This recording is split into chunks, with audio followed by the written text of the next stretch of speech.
ग्राम पंचायत रोजका में बीएम के सरपंच ने सरपंच की सीट ली है सर, उनके बारे में क्या विचार है सर?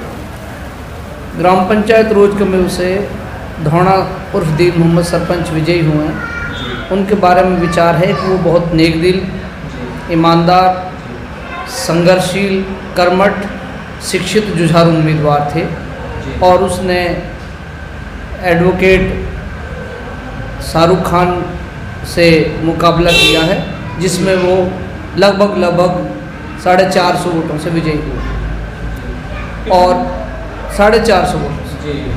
तो गांव में किस तरह से रुझान है उसी का? गांव में जिस तरह से लोगों ने जनादेश जो दिया है उसका लोगों में बड़ा हर्ष, उल्लास और उत्साह का माहौल है।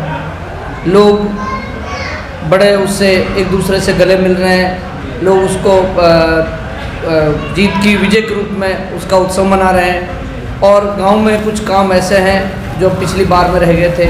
उस उम्मीद है कि हम उसे पूरा, उम्मीद है एक दिन में जो उसे पूरा करेंगे। बात करें गांव के विकास की, गांव में रास्ते में पानी भरा हुआ है, मैं निकल के आया था। जी गांव विकास में दिवंगत सरपंच है, आप विकास हो पाएगा नहीं हो पाएगा? मुझे इंशाल्लाह ताला से उम्मीद है कि गांव में जो भी काम पेंडिंग है वो कोई भी इंशाल्लाह पीछे नहीं रह पाएगा। गांव विकास की बहुत तेज़ी से ऊंचाइयों को अग्रसर करेगा। जैसे हमारा उद्योग क्षेत्र है, कहीं पानी की समस्या है, कहीं गंदगी की, सीवरेज की ब्लॉकेज है और कहीं कोई रास्ता नहीं बना हुआ, 1-2 रास्ते हैं छोटे मोटे कच्चे, तो उन सबको दुरुस्त करा देंगे इंशाल्लाह। बिजली, पानी, सफाई, स्कूल, इस किसी चीज़ की व्यवस्था कोई कमी नहीं होने देगी। हम इस बार कोशिश करेंगे कि हमारा जो गांव का स्कूल है वो मिडिल से 12वीं तक के लिए अपग्रेड कर दिया जाए। सरकार से उम्मीद करेंगे कुछ प्रशासन हमारा सहयोग करे, जहां हमारी ज़रूरत है, जो हमसे संसाधन जुटाने की बात है उनको हम पूरा करें और अपने स्कूल को और कोई तकनीकल शिक्षा के लिए भी हम सरकार से कोई मांग रखेंगे। इस बात बेरोजगारी की सर, रोजगार में जैसे नौजवान युवा हैं बेरोजगार के लिए क्या कहना? नौजवान बेरोजगार युवाओं के लिए हमारे यहाँ IMT क्षेत्र में रोजगार में फैक्ट्री एरिया आ रहा है, उसमें छोटी छोटी इंडस्ट्री आ रही है। सरकार से कोशिश करेंगे स्किल डेवलपमेंट के कोई इंस्टीट्यूट खोलकर उन बच्चों को काम करने के लिए, उनको स्वरोजगार के लिए प्रोत्साहित करें और कुछ उसमें उसको काम दिलाएं।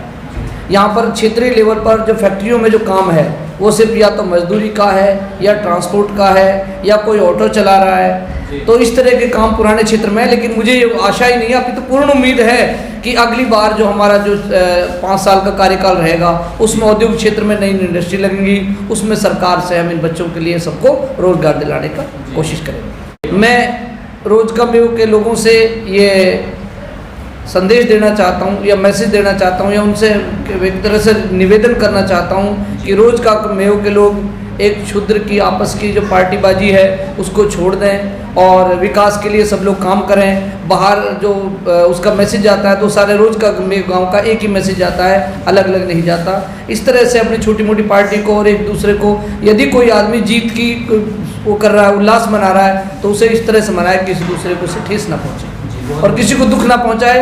अमन और चैन गांव में कायम रहे, सबसे बड़ी बात चैन और अमन की है, क्योंकि इससे बड़ी कोई बात नहीं। यदि कहीं पर किसी लड़ाई होती है तो उसमें गरीब का ही नुकसान होता है और एक राजनीति से छोटी वाली राजनीति है, उससे ऊपर उठकर गांव की भलाई के लिए काम